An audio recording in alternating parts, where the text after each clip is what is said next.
nih misalnya, dimulai dari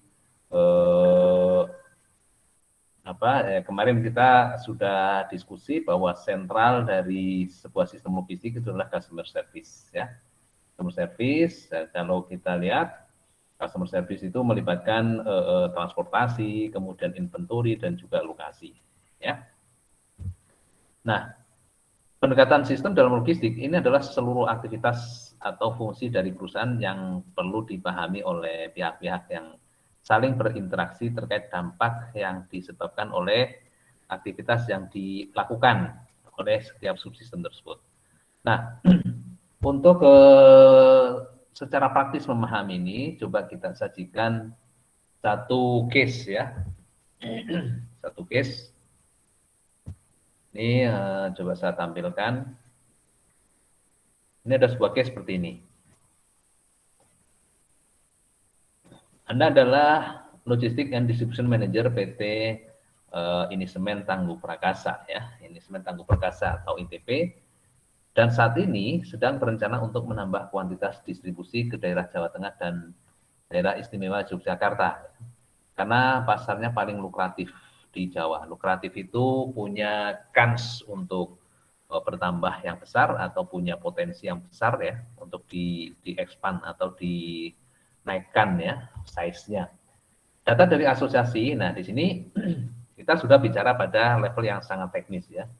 Data dari asosiasi menunjukkan pola konsumsi semen di Jawa Tengah dan DIY yang cenderung musiman, ya. Nah, ini nanti akan menjadi bahan atau masukan untuk membuat keputusan, ya. Diduga karena pengaruh pola alokasi budget proyek pemerintah dan juga pencairan kredit perumahan. Oke. Data demand setahun yang lalu untuk Jawa Tengah dan DIY adalah sebagai berikut, ya. Bulan Januari sampai Desember ini demand dalam ribu ton ini terlihat seperti ini, ya.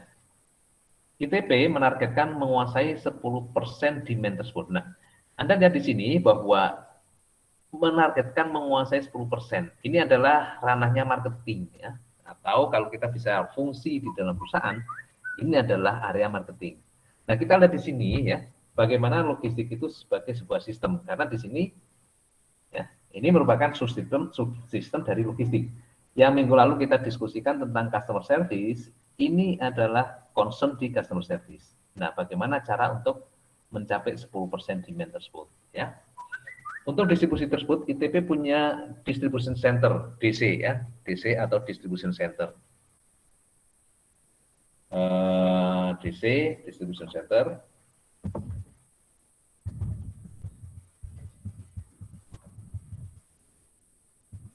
Untuk DC di Klaten. Ya, Klaten itu pertengahan antara Jogja Solo, ya. Dan pasokan akan diambilkan dari factory yang di warehouse, ya, factory warehouse ITP yang di Cirebon. Jadi di Cirebon dan Bogor. Jadi ITP itu mempunyai dua lokasi pabrik, ya, di Cirebon itu dekat di Palimanan,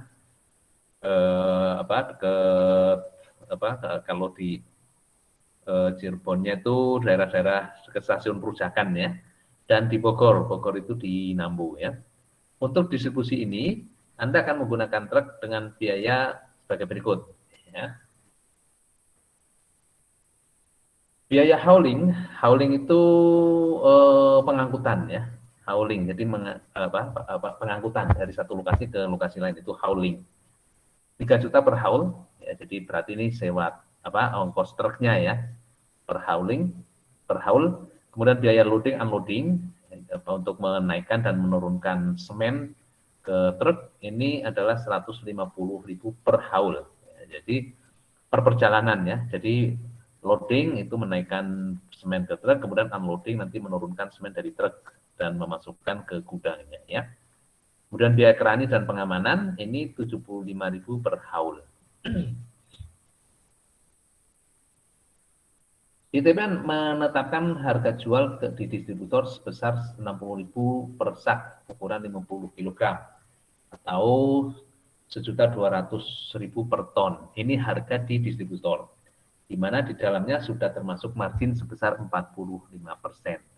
Ya, biaya untuk menyimpan semen di DC itu adalah 10% dari harga pokok penjualan. Sebagai penanggung jawab distribusi produk di ITB, bagaimana Anda akan merealisasikan target penguasaan 10% demand di Jateng dan DIY tahun mendatang. Nah, ini ya. Nah, ini di sini bisa kita lihat ya, permasalahannya adalah permasalahan tentang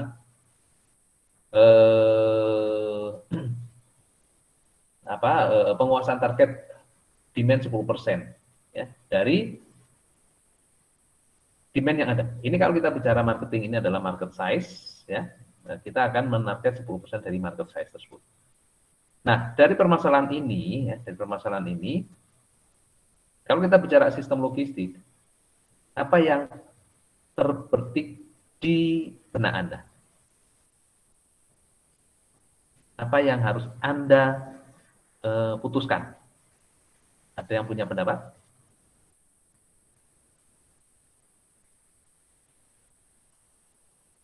Permasalahan logistik apa yang muncul di permasalahan ini, di kasus ini?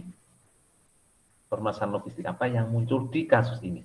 Ada yang punya pendapat? Kemarin kita sudah diskusi panjang lebar tentang logistik dan hari ini kita tajamkan logistik sistem. Bahwa logistik itu, ya, kita tayangkan lagi yang kemarin. Ini, kelihatan? Strategi logistik, triangle strategi logistik.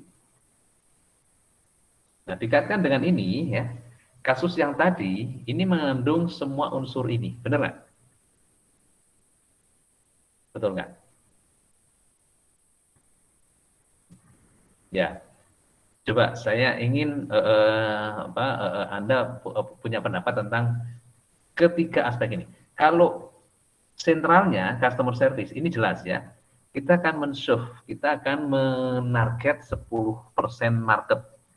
Langkah pertama kita nanti akan ya secara teknis nanti kita akan melakukan forecasting ya, forecasting. Nah, sampai ketemu ya dari sini nanti dari forecast itu sampai ketemu berapa demand-nya ya, ukuran demand untuk pasar Jateng dan DIY. Ya, ini jadi kalau kita selesaikan kita membuat forecasting. Tapi terlepas dari forecasting, ya, forecasting itu di market ya, ada yang bisa menjelaskan bagaimana strategi ini diimplementasikan di kasus ini, di kasus yang ini. Ada yang bisa menjelaskan? Saya tulis di chat ya, nanti. Bapak, Ya, Pak, silakan. punten. Kalau untuk ini slide-nya slide berapa, Pak ya? Di slide-nya ini belum saya share karena saya ngambil materi dari yang bukan dari prodi ya. Ini Oh, atau saya share soalnya di saya sini ya. telat datang gitu, Pak. Tiba-tiba Kenapa? ada studi kasus, saya telat datang gitu masuknya. Oh, ini Makanya saya belum di-share bingung. di Google Classroom. Oh, dulu Classroom. Belum, Bentar, belum, Pak. belum, belum ada di Google Oh, belum Classroom ada. itu yang dari prodi yang saya apa? Yang saya share di Google Classroom itu yang dari prodi, yang ini. Yang ini. Cuma ini kalau jadi saya kombinasikan ya, jadi ada aspek praktis implementatifnya, ada yang dari prodi ini kan jadi saya ingin yang seperti ini kan sangat konsep ya. Sangat konsep. Jadi biar biar tergambar masalah praktis tentang sistem logistik, masalah praktis yang benar-benar dihadapi Anda pada saat Anda di lapangan, pada saat Anda berbisnis gitu. Ini jadi belum ada di Google Classroom itu belum ada, belum kita share, Denis. Ya. Oh iya, Tapi Pak, ini siap, Pak. kelihatan di layar kelihatan kasus ini. Muncul nggak? Nggak kelihatan, Pak. Nggak kelihatan, Pak, kasusnya, Pak. Oh, kasusnya nggak kelihatan. Iya, Pak. Makanya itu Oh, di yang sorry, sorry, sorry. di-share tuh cuma PPT, Pak. Oh, sebentar, sebentar, sebentar. Bentar. Oh, iya, Pak. Oh, iya, iya, iya. Harusnya seluruh layar. Sorry. Oke, oke. Sekarang kelihatan? Yang Word? Kelihatan, Pak. Oke. Nah, kelihatan, Pak. Ya, ya, oke. Ya, kita ulang lah ya. Sorry, sorry, tadi salah menayangkan. Anda adalah Logistik and Distribution Manager PT Inisemen Tangguh Prakasa yang saat ini sedang berencana untuk menambah kuantitas distribusi ke daerah Jawa Tengah dan DIY ya, karena pasarnya paling lukratif di Jawa. Data dari asosiasi lukratif, tahu ya lukratif ya. Lukratif itu prospektif lah ya. Sangat mungkin untuk dikembangkan. Banyak demand-nya, potensi demand-nya tinggi. Data dari asosiasi menunjukkan pola konsumsi semen di Jawa Tengah dan DIY yang cenderung musiman. Diduga karena pengaruh pola alokasi budget proyek pemerintah dan pencairan kredit perumahan. Ya. Data demand-nya seperti ini. Ya. Kalau Anda menghadapi permasalahan ini, Anda pasti akan langsung berpikir, oh berarti kita harus mencari demand. Ya. Harus, ini data real, ya historis data masa lalu. Berarti kita akan memperkirakan demand ke depan, ya. 1 tahun ke depan bisa di forecast dari data 1 tahun sebelumnya, ya. Ini ya, ini Anda nanti langsung secara otomatis akan berpikir berarti kita harus menghitung demand, ya. Demand-nya bagaimana menghitungnya? ITP menargetkan menguasai 10% demand tersebut. Nah, oke. Anda sudah kuliah manajemen operasi kan ya? Sudah ya. Bagaimana Anda merumuskan demand tahun yang akan datang dari kasus ini? Anda punya ide dari kasus ini?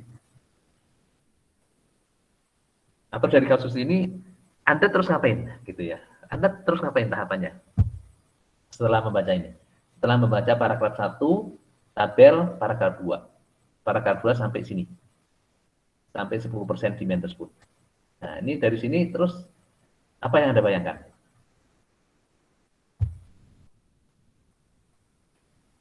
Harni, punya ide?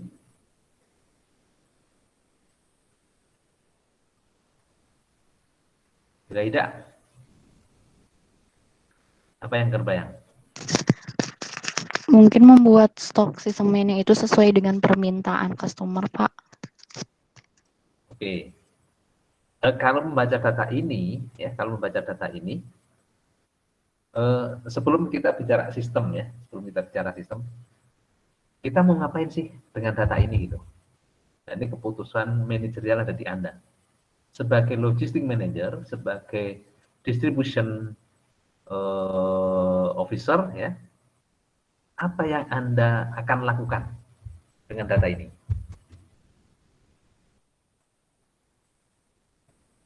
Di operation management pernah dibahas yang kayak gini-gini. Kita akan membuat forecasting, ya. Jadi kita akan membuat forecast, ya. Kita ini kan ya. Langkah pertama ini saya tulis di chat ya. Buat forecast demand, ya. Forecast demand. Forecast demand dasarnya ini, ya. Anda sudah familiar ya dengan forecast menggunakan Excel ya, sangat mudah untuk memforecast menggunakan Excel ya. Nah, dari forecast demand ini nanti akan ketahuan, ya. Bulan Januari, Februari, Maret sampai dengan Desember tahun depan itu berapa demand-nya? Itu hasil forecast ya. Nah, demand secara keseluruhan ini artinya ini demand market secara keseluruhan ya, market size. Maka kita menargetkan 10% yang akan kita sasar. Ya, artinya target demand kita itu adalah 10% dari forecast ya. Tahun yang akan datang 10% dari nilai forecast demand ini. Gitu ya. Ini logika kesisteman kita tuh seperti itu. Ya.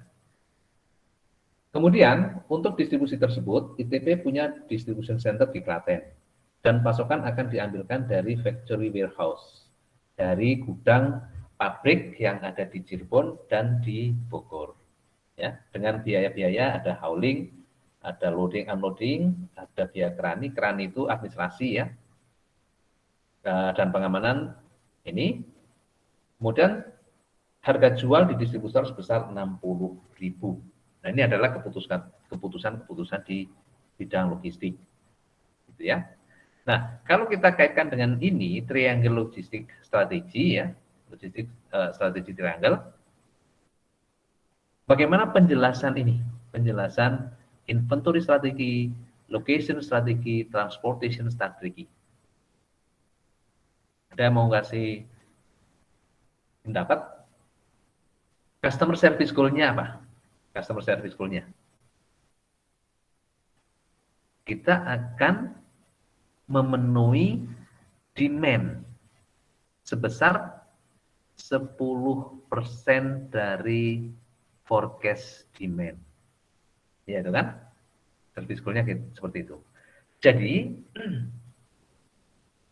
yang pertama sekali kita lakukan itu adalah berapa sih memutuskannya atau memperkirakan berapa sih demand yang ada di Jawa Tengah dan DIY. Gitu ya. Berapa demand-nya? Nah, berapa demand-nya itu kita pecahkan dengan forecast demand dari market yang ada, dan kita ini ya, forecast demand kita pecahkan ini dulu forecast-nya, kemudian kita targetkan 10%. Dan ini adalah customer service-nya. Ya. Customer service-nya yang ini. Gitu ya. Jadi 10% harus kita penuhi. Caranya gimana? Caranya pertama sekali itu adalah menyediakan sejumlah 10% dari forecast. Gitu ya. Jadi 10% harus kita sediakan. Gitu ya. Oke. Kemudian berikutnya, untuk location strategi. Location strategi. Di mana yang menurut Anda itu berkaitan dengan keputusan tentang atau strategi tentang lokasi dari kasus ini. Strategi tentang lokasi. Target marketnya secara geografis itu adalah Jawa Tengah dan DIY. Nah, strategi tentang lokasinya ada di paragraf yang mana? Atau keputusan yang mana tentang lokasi itu? Ada yang punya pendapat?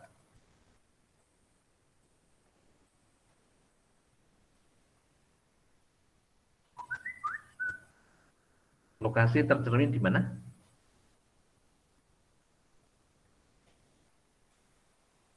Ini ya. Yang itu Pak, yang paragraf kedua bukan? Paragraf 2 yang ini berarti. Iya, Tentang? tentang itu yang distribution center-nya. Di Ya, Klaten sama ambil pasokannya di Cirebon dan Bogor. oke, ya. Betul. Excellent, Dennis ya. Jadi strategi lokasi itu tercermin di sini. Ya. Untuk distribusi tersebut, ITB punya distribution center di Klaten. Nah, kenapa kok menempatkan distribution center di Klaten? Karena ini nanti pertimbangan biaya distribusinya akan lebih murah ya, atau efisien untuk melayani pasar di DIY dan juga Jawa Tengah ya. Taruhlah untuk DIY ini sangat dekat dengan Klaten. Jawa Tengah bagian timur ya, Solo, Sragen, kemudian Boyolali itu sangat dekat di Klaten. Ya. Kalau harus ke barat itu pun itu relatif dekat ya, misalnya daerah-daerah Banyumas, daerah Kebumen itu juga relatif dekat kalau tempatkan di Klaten. Dan ini contoh strategi lokasi. Termasuk dari mana semen itu diambilkan ya, dari gudang mana? Dari gudang di Cirebon dan di Bogor. Gitu ya. Dan ini strategi lokasi ya. Oke. Baik, yang lokasi sudah terjawab ya. Jadi keputusan tentang lokasi yaitu penempatan gudang untuk distribution center jadi gudang besar itu ya. Jadi secara operasional itu nanti semen dibawa ya dengan menggunakan truk dari Cirebon, dari Bogor itu langsung di-drop ke distribution center di Klaten. Ya, punya gudang besar di Klaten. Nah, dari Klaten itu nanti akan didistribusikan lagi ke para toko bangunan ya, atau subdistributor ya. Mungkin kalau ada subdistributor, kalau misalnya di daerah-daerah sekitar Klaten, Jogja itu mungkin langsung ke toko bangunan. Tapi kalau misalnya daerah-daerah yang agak jauh dari Klaten, itu nanti ada subdistributor lagi, gitu ya. Nah, keputusan lokasi ini nanti juga berpengaruh terhadap biaya, ya. Semakin banyak kita menggunakan channel atau semakin banyak melibatkan distribution center, itu maka akan semakin banyak biaya yang harus dikeluarkan. Dampaknya apa kalau semakin banyak biaya yang harus dikeluarkan? Profit akan semakin kecil ya. Profit akan semakin kecil gitu ya. Nah, ini jadi keputusan tentang lokasi itu sangat mempengaruhi kinerja logistik ya, di mana kinerja logistik saya tulis di chat ya. Kinerja logistik Ini bisa kita turun, bisa kita uraikan. Kinerja logistik itu adalah service level. Service level artinya tingkat pemenuhan kebutuhan pelanggan atau customer requirement dan efisiensi. Ya, itu. Jadi kinerja logistik itu nanti saya tulis di sini ya. Ini semuanya mempengaruhi kinerja logistik.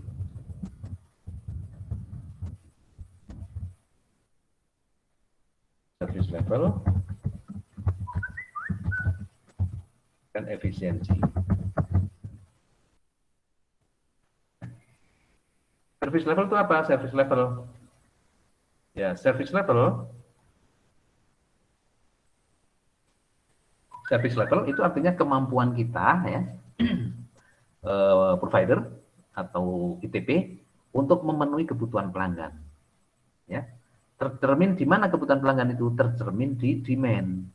Jadi kalau misalnya nih hasil dari forecast itu bulan Januari tahun depan, forecast demand-nya adalah 100. Nah, kita menarget 10% dari 100, berarti ada 10 kebutuhannya 10 ya, kebutuhan 10. Nah, ini service level artinya kita bisa memenuhi 10 kebutuhan tersebut. Ya. Secara apa? Secara efisien. Efisien itu gimana? Efisien itu sangat dipengaruhi oleh ini, location strategi. Ya.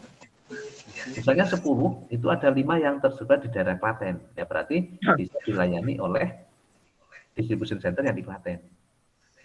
Ada 5 yang tersebar di selain Klaten, itu ada yang tersebar misalnya di Jawa Tengah bagian barat.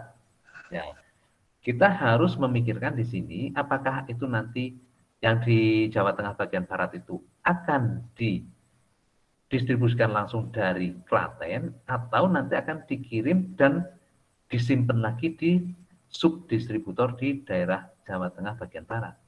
Ya, itu harus mempertimbangkan efisiensi. Itu. Ya. Ini location strategi ini juga nanti akan mempengaruhi service level dan efisiensi. Sampai sini ada yang bingung atau apa belum bisa ngikutin? Atau ada pertanyaan?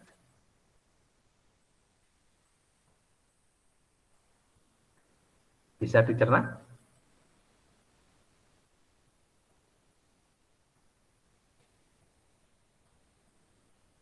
Oke, bisa ya, nggak ada pertanyaan ya.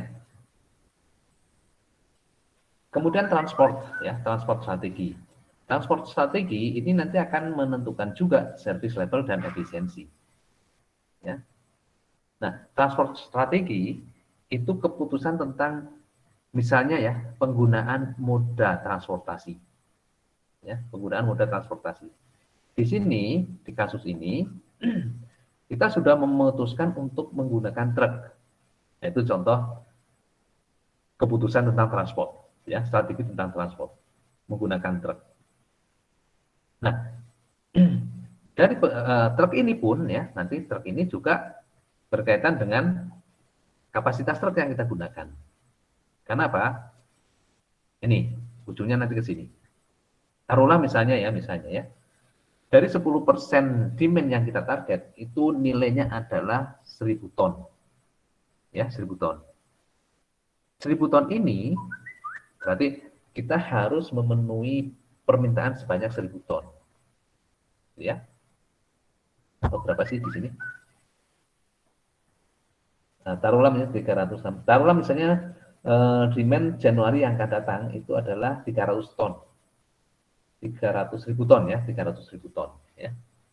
300.000 ton ini harus kita penuhi. Ya. Nah, 300.000 ton ini mau kita angkut dengan truk kapasitas berapa? Ya. Karena apa? Karena setiap kapasitas truk itu nanti akan menentukan biaya. Contoh. Misalnya kita mau ngirim 100 ton. Kapasitas truk adalah yang paling besar itu 20 ton. Kalau kita pakai 20 tulis di sini aja ya. Contohnya. Ini location. Sorry, ini di sini. Ini kita taruh sini. Kemudian ini coba kita bikin ini. Case demand sama dengan 100. Ya. Truk 1 kapasitas truk 1 20 ton. Kapasitas 2 12 ton. 3 8 ton. Kita memilih truk yang mana? Truk 1. 20 ton, berarti kita akan menggunakan 5 truk, gitu ya? Itu Asri. Kalau kita menggunakan truk 1, itu kita akan gunakan, kalau kita pakai truk 1, ya, total truk yang dibutuhkan adalah 5 unit. Gitu kan ya? Iya Pak, betul ya. 5 unit. Nah, kapasitas truk itu nanti akan sangat menentukan biaya hauling. Ya, biaya pengangkutan. Dengan kapasitas yang lebih besar, tentu saja biaya hauling juga akan lebih besar. Ya. Jadi pemilihan truk ini nanti akan sangat tergantung pada berapa biaya hauling. Gitu ya. Apakah nanti akan kita hitung ya. Kita hitung kalau kita menggunakan truk 1 berapa biaya hauling dan juga tadi ada biaya ini. Bongkar muat. Ini ya. Jadi kapasitas truk nanti akan sangat menentukan. Ya. Jadi keputusan tentang customer goals-nya ya, customer ini service levelnya 100 ini harus dipenuhi. Nah, cara memenuhinya ini kita bicara efisiensi. Apakah menggunakan truk kapasitas 1, truk kapasitas 2 atau truk kapasitas 3.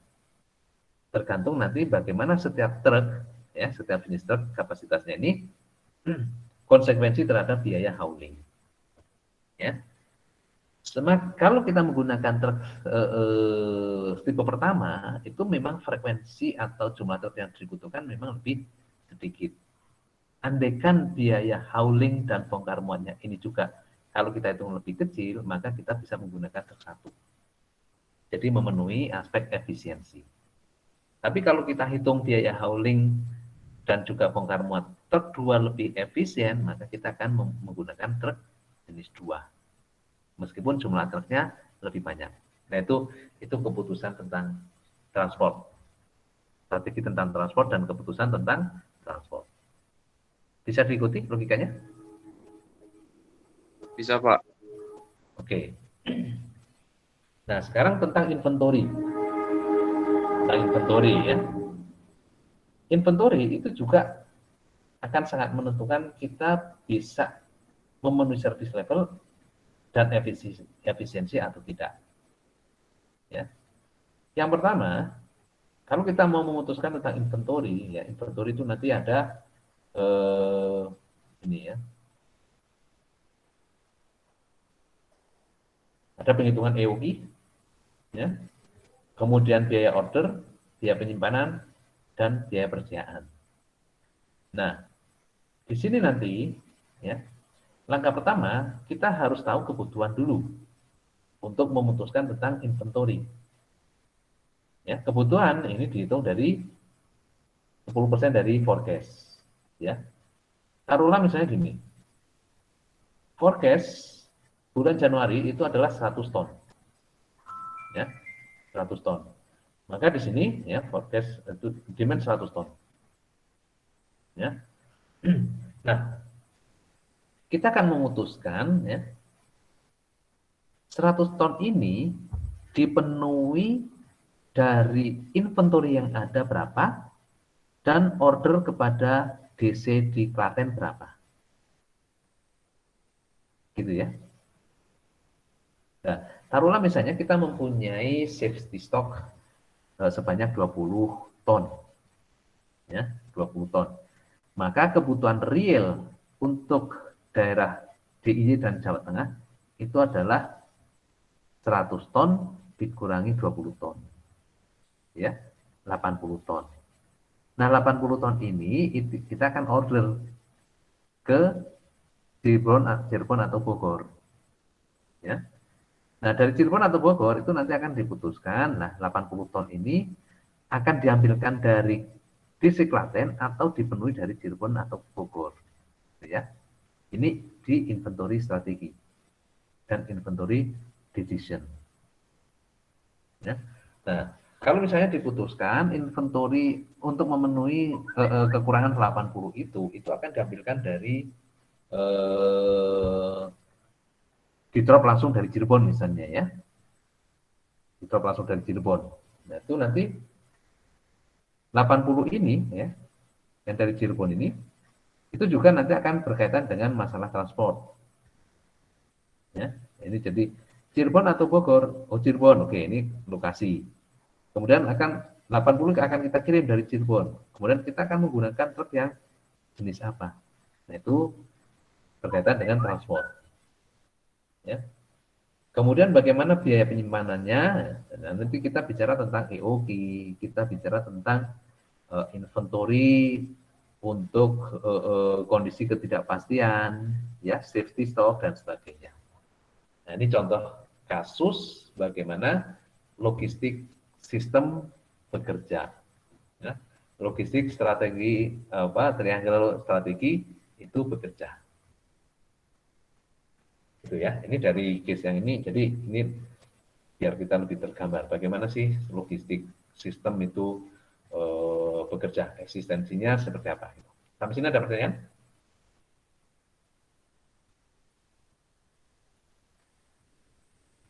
Cukup? Cukup, Pak. Cukup. Oke ya. Cukup, Pak. Cukup, Pak. Ya. Oke, kita lanjut ya. Logistik merupakan seni ya. Manufaktur dalam artian kan sulit dilakukan tanpa dukungan logistik. Logistik mencakup integrasi informasi. Oke, ini minggu lalu sudah kita diskusikan ya. Nah, pendekatan sistem dalam logistik ini merumuskan segala fungsi atau aktivitas yang harus dimengerti dalam hal ini. Dalam hal bagaimana mempengaruhi maupun dipengaruhi oleh elemen-elemen dan aktivitas lain beserta interface-nya. Ya, kita lihat skemanya seperti ini.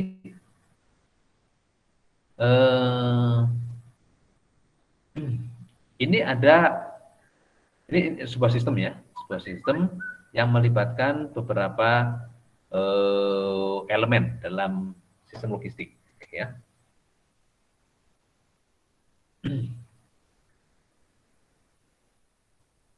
Ini kita bicara ya, berangkat dari sini, sales. Ya. Kemudian sales tadi kaitannya dengan bagaimana kita memenuhi demand, ya. Bagaimana kita memenuhi demand. Kemudian ya, sales ini di backup oleh adanya inventory, ya, ya, inventory. Jadi pada saat kita memenuhi demand, ya, maka kita harus bicara berapa inventory yang harus tersedia, ya. Taruh misalnya demand 100, ya, 100. Kita akan ambilkan kalau demand 100, ya, misalnya saya DC di Klaten, tolong dikirim 100, ya, dikirim 100 unit dari Cirebon atau dari Bogor. Nah, kita nanti akan cek, ya, 100 kebutuhan 100 di Jawa Tengah dan DIY ini itu akan diambilkan dari inventory atau dipesankan ke pabrik, gitu ya. Nah, ini inventory adjustment. Ya, inventory adjustment. Kalau misalnya dari inventory cukup, kita langsung delivery ke DC. Kalau tidak cukup, maka kita akan pesan ke pabrik.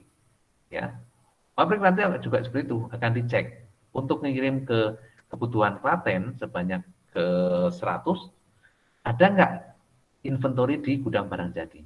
Kalau ada, nanti akan di-deliver. Kalau tidak ada, maka gudang barang jadi ini nanti akan pesan ke pabrik untuk dibuatkan sebanyak kebutuhan yang ada di sini. Ya.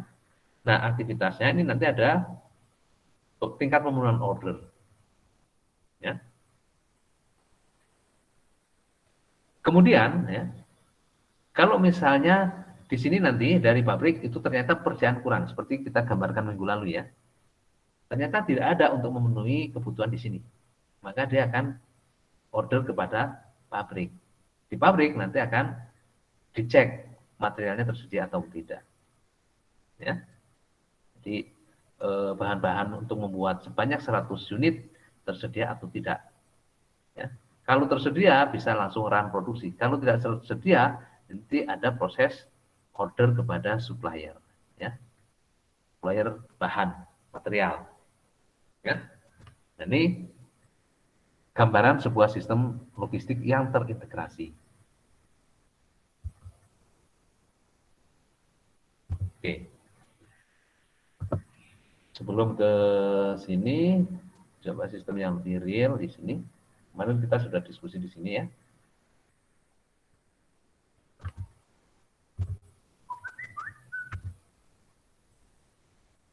Nah ini, oh ini sorry. Ini juga menggambarkan sistem ya, jadi keterkaitan antara logistik dengan marketing. Nah ini juga bagaimana keterkaitan antara, karena logistik itu di satu sisi itu juga bersinggungan dengan marketing ya. Ya, marketing itu berada pada ranah 4P, product, price, place, promotion. Ya. Nah, di sini logistik ini sangat terkait dengan keputusan tentang place, ya, yaitu untuk memenuhi customer service level yang tadi sudah kita diskusikan. Ya. Customer service level ini sangat berkaitan dengan yang pertama adalah order processing dan information cost. Ya, jadi kalau ada order dari customer, misalnya dari DC di Klaten itu ada order sebanyak 100 unit, ya, atau 100 ton, ya. Itu nanti akan bicara 100 ini, ya, itu tersedia atau tidak. Ya, jadi untuk distribusi untuk kebutuhan di Jawa Tengah dan DIY yang sebanyak 100 itu akan dilihat di status gudang di Klaten. Bisa nggak dipenuhi dari DC yang di Klaten? Oh ternyata kurang, di Klaten cuma tersedia safety stock sebanyak 20 unit. Maka harus diproduksi sebanyak 80 unit atau 100 unit nantinya ya. Karena untuk memenuhi safety stock juga. Itu nanti ada keputusan tentang berapa yang harus kita simpan. Ya. Berapa yang harus kita simpan, berapa biaya penyimpanannya, nah ini nanti akan keputusan akan bermuara pada keputusan tentang berapa harus kita simpan. Ya. Ini sangat terkait di sini. Jadi kegiatan logistiknya itu menyangkut inventory management ya. Yang ini inventory strategi dan inventory manajemennya.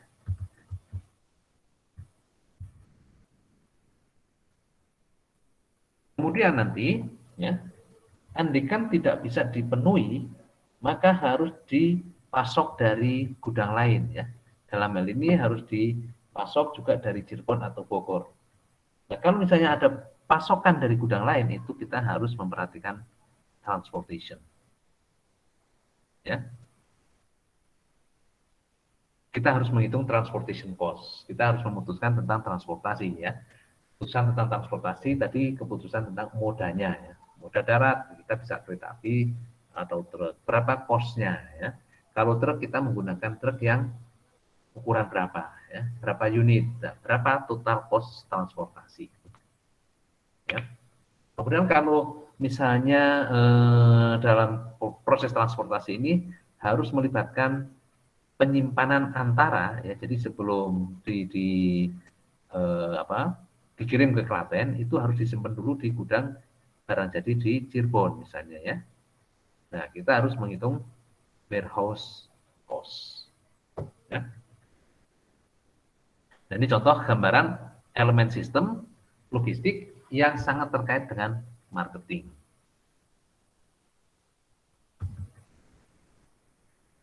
Bagaimana keterkaitan dengan produksi ya? Kalau dengan produksi itu berada pada ranah koordinasi ya, melalui penjadwalan dan strategi produksi.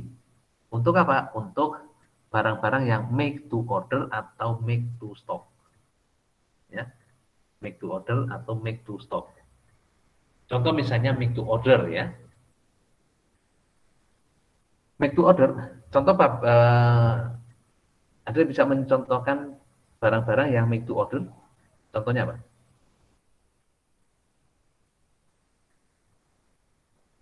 Make to order dan bagaimana logistik berperan dalam make to order, koordinasi antara logistik dan produksi. Contoh make to order itu apa?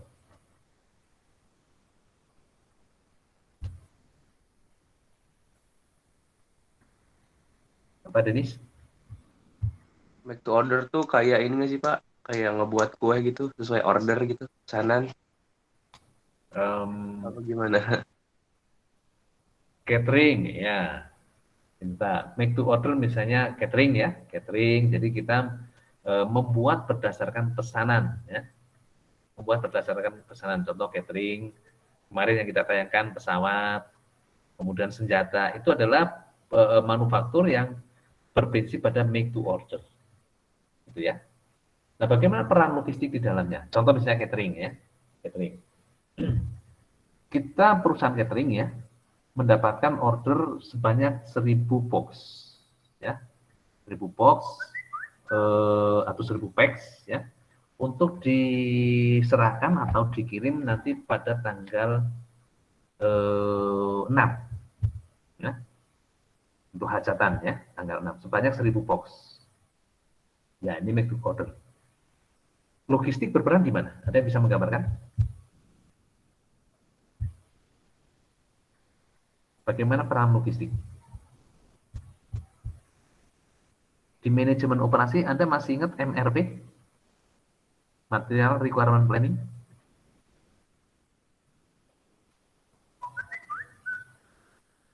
Ada yang masih ingat?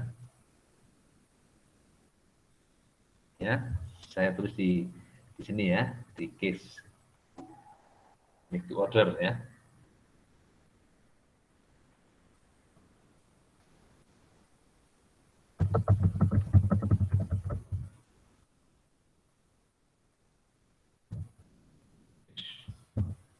Make to order.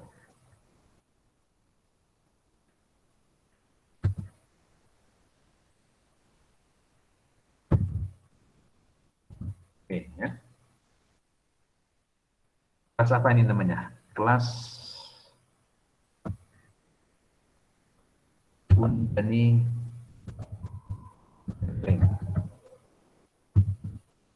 receive order of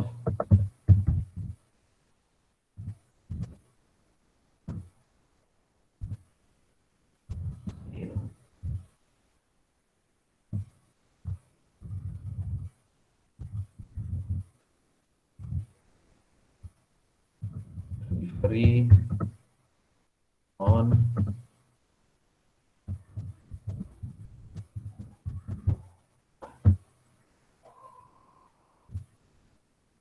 nah, sekarang kita cek ya. Material planning.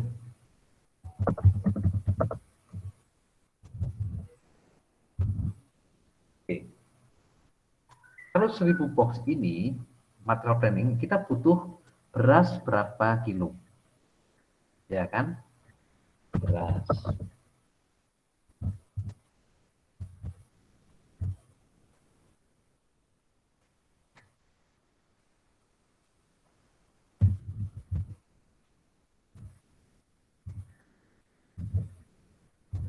Terus sayuran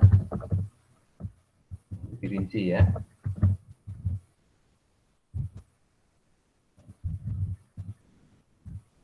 Berapa kilo atau berapa satuan. Telur.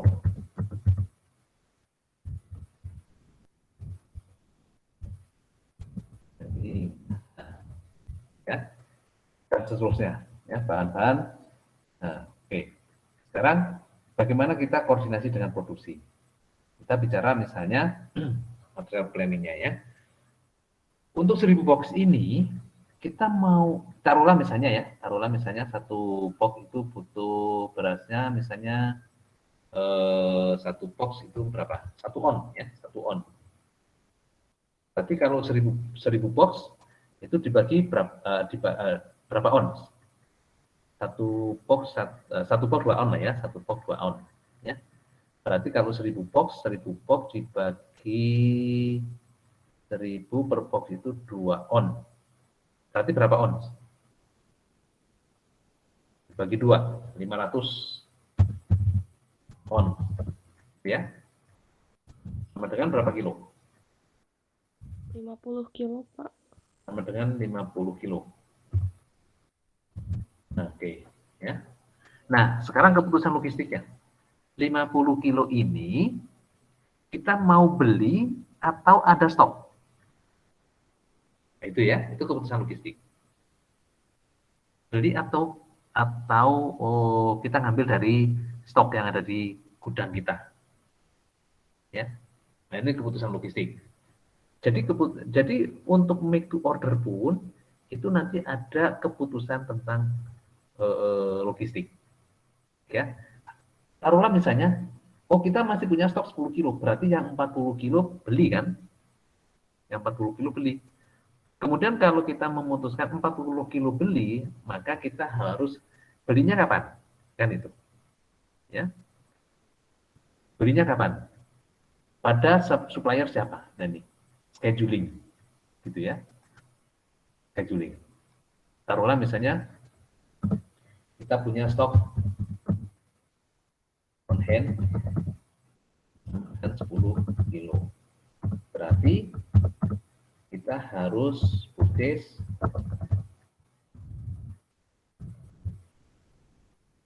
40 kilo. Kan gitu. Ya. 40 kilo ini ya kapan waktunya? Itu kan? 40 kilo ini kapan kita harus pesan? Nah, 1000 box ini kita tanggal 6, berarti kita akan masak tanggal 5. Berarti tanggal 5 pada saat kita memasak itu harus tersedia sebanyak 50 kilo. Kalau tanggal 5 harus tersedia sebanyak 50 kilo, sementara kita harus membeli sebanyak 40 kilo. Karena tidak cukup stoknya. Nah, 40 kilo ini kapan kita belanja? Pasti sebelum tanggal 5. Apakah tanggal 3, apakah tanggal 2, atau tanggal 4? Nah, itu keputusan logistik. Ya. Ini berkaitan dengan scheduling. Gitu ya. Nanti berkaitan dengan strateginya misalnya ya. Untuk 40 kilo ini kita mau belanja di pasar Caringin atau pasar Andir. Nah, atau kita punya supplier khusus beras yang memberikan harga yang paling top. Nah, itu strategi. Gitu. Bisa diikuti? Itu make to order ya. Kayak yang pesawat kemarin itu.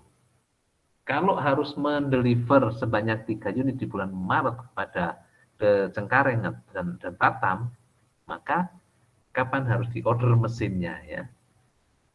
Mesin harus ditempelkan kapan? Harus di assembly kapan? Misalnya mesinnya harus ada harus di assembly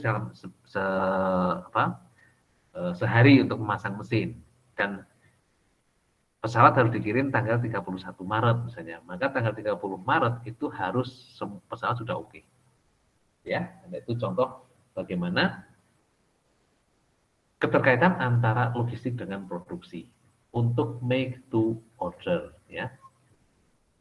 Untuk make to order atau produksi yang berdasarkan order.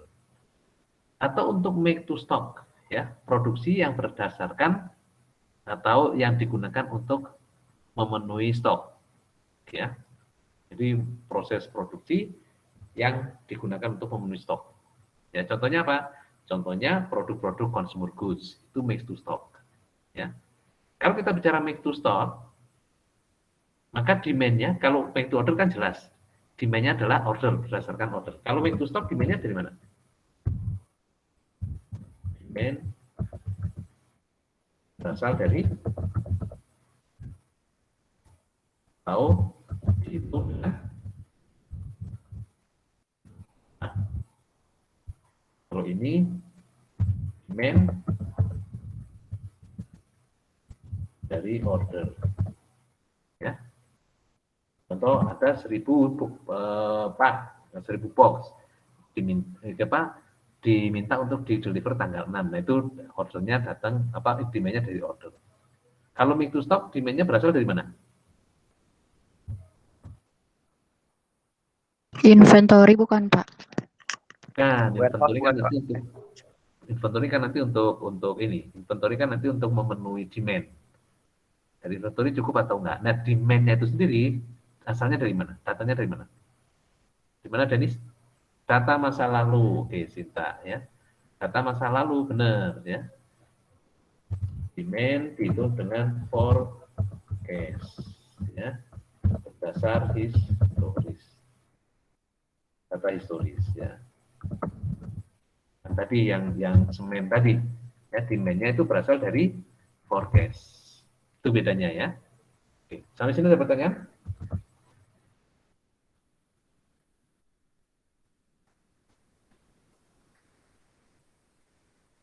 Ada pertanyaan?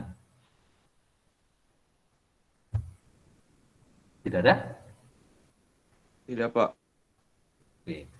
Kalau tidak, kita cek coba ini saluran distribusi.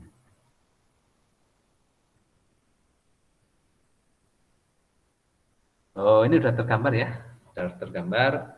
Minggu lalu kita menggambarkan skema supply chain ya. Ini sudah tergambar. Di sini ada dari supplier ke manufacturer atau ke OM. Ya. Ke OM ini ada carrier itu adalah transporter. Ya, jadi semua movement material atau goods ini menggunakan carrier ya. Carriernya nanti moda transportasi yang digunakan darat, laut atau udara atau air gitu ya. Sungai, danau gitu.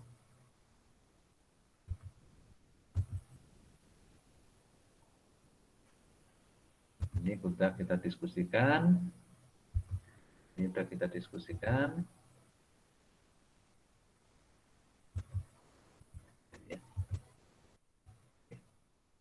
Oke, sebelum ke sini.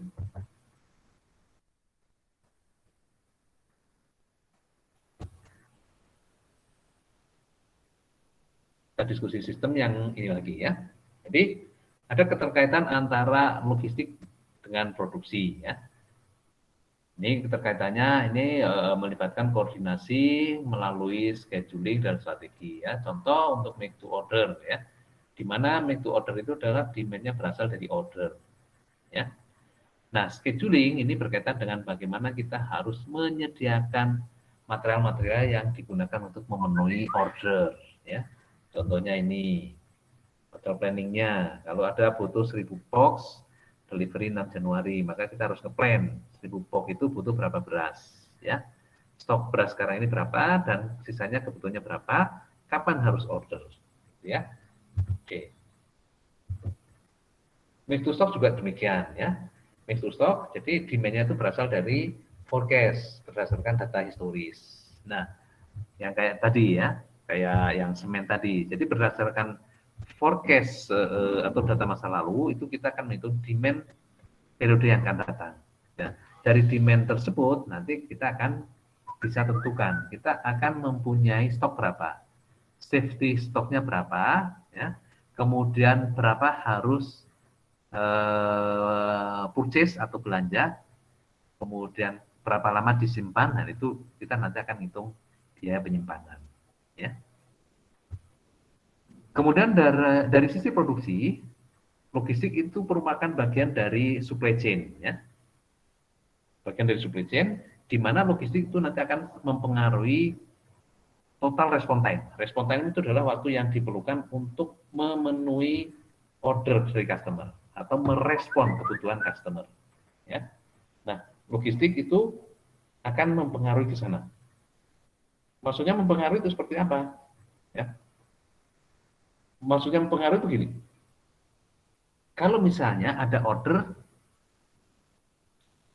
nih misalnya dari sini ya, ada order sebanyak 1000 box, 6 Maret.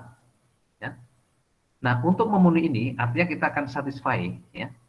Kalau persediaan kita cukup, bahan semua tersedia, maka tidak ada masalah dengan respon. Ya. Tidak ada masalah dengan respon time. Ya. Kita bisa memenuhi 100% order gitu ya. Tapi kalau misalnya ini kurang, maka produksi akan terganggu. Sehingga respon time itu juga akan terganggu. Mungkin kita membutuhkan waktu perpanjangan, misalnya kayak gitu.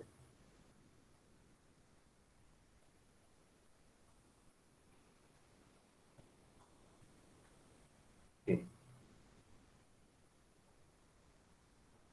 Bentar ya.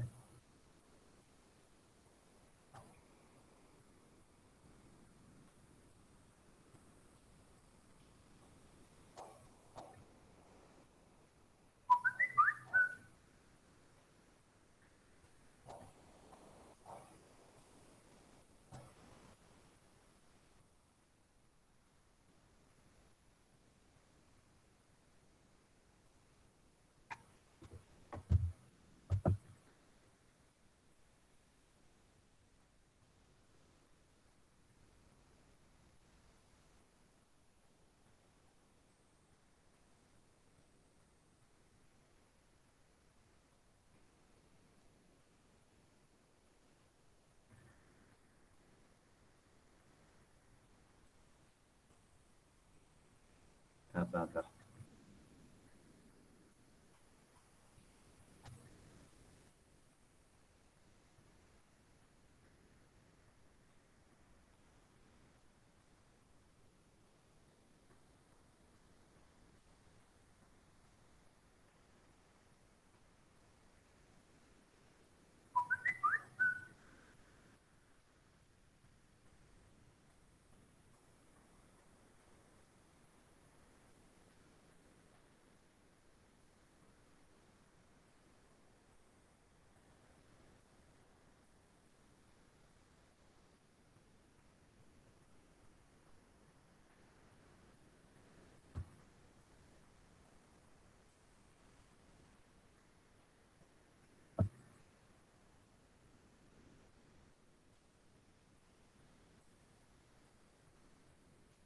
Kemudian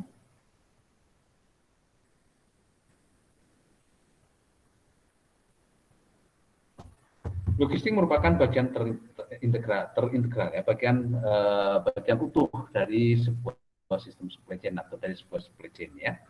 Contohnya dampaknya, maka logistik ini nanti akan mempengaruhi respon time ya. Respon time atau waktu yang dibutuhkan untuk memberikan respon kepada customer ya.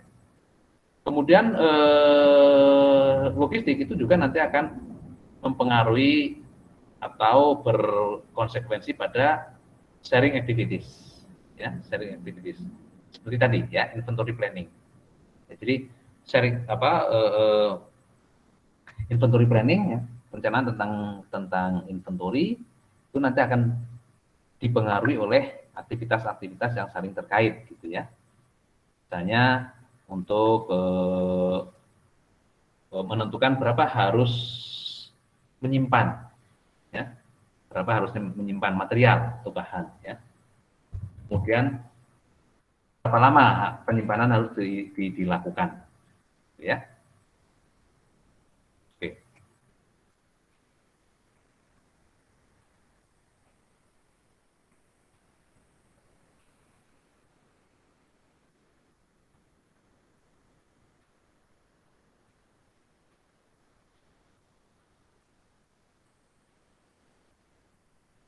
Kemudian bentar.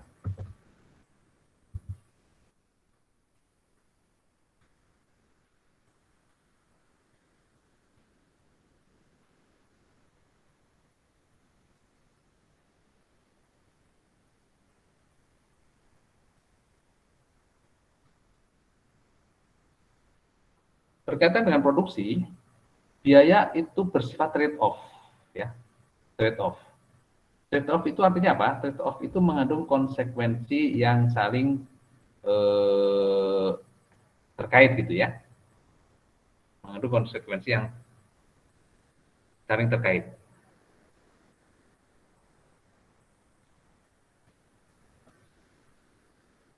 Bentar ya, saya kok ada rapat ini.